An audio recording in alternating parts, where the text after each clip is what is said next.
God will we have the sustenance to carry us forward in true ministry. True mission always emerges out of an achieved stillness, a centered awareness of who God is and who God desires us to be and become. You see, in Christ, we find the ground for mission, for it is in Him that we discover our full humanity. You know the song, "There's a new way to be human," that is offered in Christ. He is the center that reorients our entire world. He's both the host and, in a strange way, the food at God's table. And it is Him that we have both literally and symbolically gathered around. For you see, to gather around something is to place it at the center of our lives, as the very core of who we are, to make it the focal point for who we are and what we choose to be about.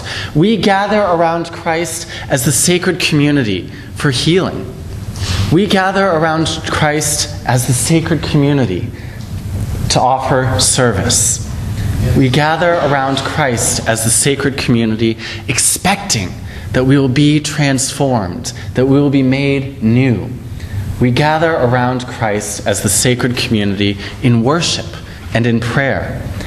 And we gather around Christ as the sacred community, extending ourselves in His mission, as our offering talked about today, making Christ's mission our mission.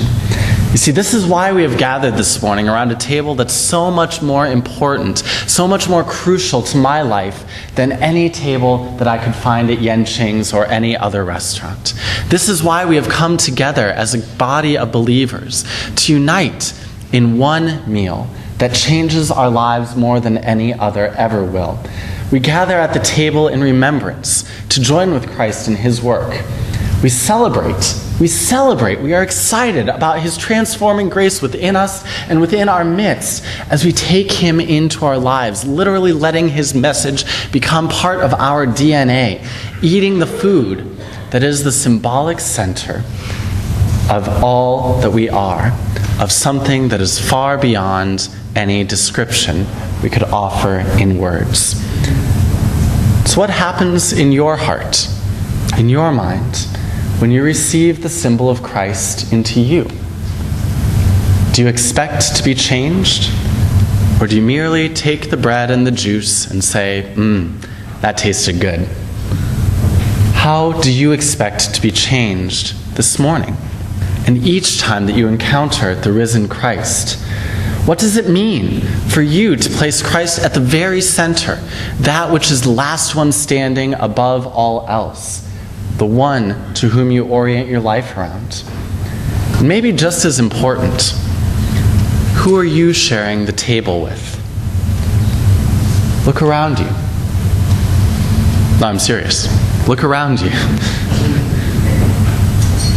These are your companions on the journey.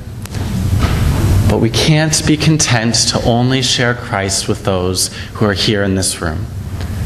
We are called to bring the bread and the wine to all those that we meet, to offer them symbolic of God's love for each person along the road.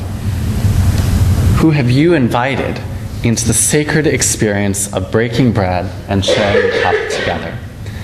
You see, it's only when we join with our sisters and brothers in the welcome of a loving community that we truly understand and embrace our purpose as disciples.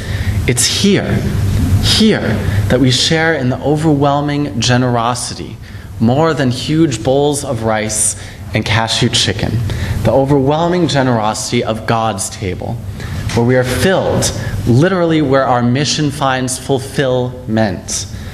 See, the good news of the gospel, my friends, is that God does not desire for us to suffer, but lifts us into lives of service and love for the sake of others. Just as He reaches out and touches Simon's mother-in-law, just as He greets those people that come to His door and yet sends Himself out into new avenues of ministry, so too do we find that this is our purpose, that this is the good news that God invites us into. When we take in the communion, we join with Christ in restoring others to their place within this and the broader sacred community of faith.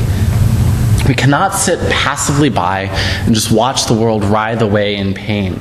We are called into the trenches, into the mud, into the brokenness, into the hurting, into the confusion, to speak words of hope, to offer the true bread of life to all those who gather at the doors, waiting for us to respond, waiting for us to step forward and offer ourselves out of the bounty of God's love.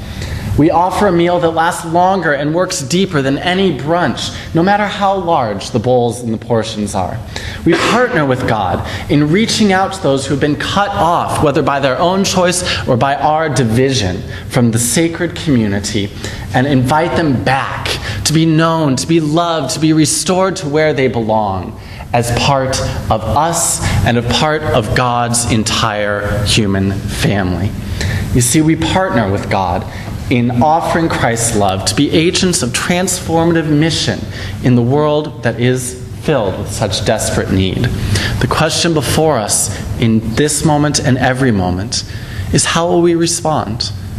Will we simply reach out and take the bread and say, that tastes good? Or will we allow it to convict us, both of where we have fallen short and of where God calls us to be in our greatest potential?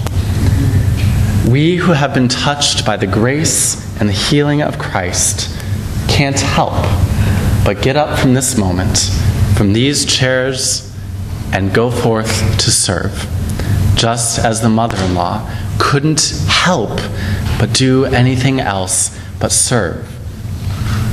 That is the invitation of this table before us, to share in a feast that will continue to change us far after the literal bread and wine have been absorbed into our essence.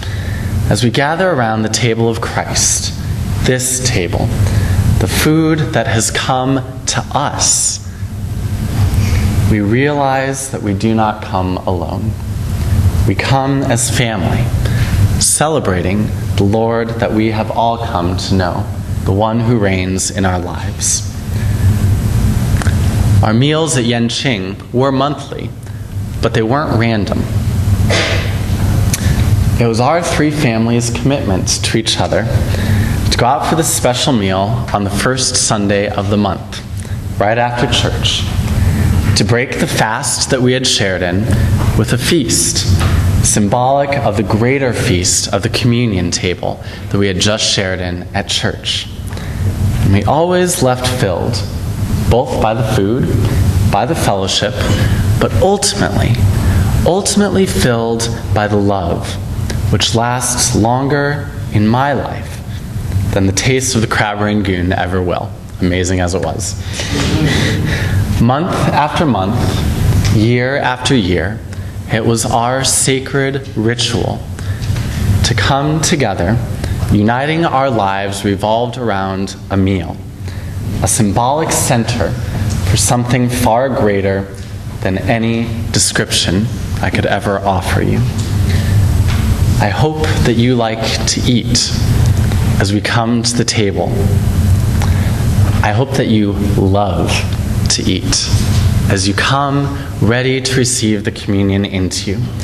And today, I extend this invitation to you to join me at the table, not as a casual stock character, not as someone who can disappear into the shrouds and mists of time, but as a beloved friend, one who is known and claimed by Jesus Christ, to share in the hope and the promise of the one who reaches out, who touches our lives so deeply that we can't help but get up, leave this place in service.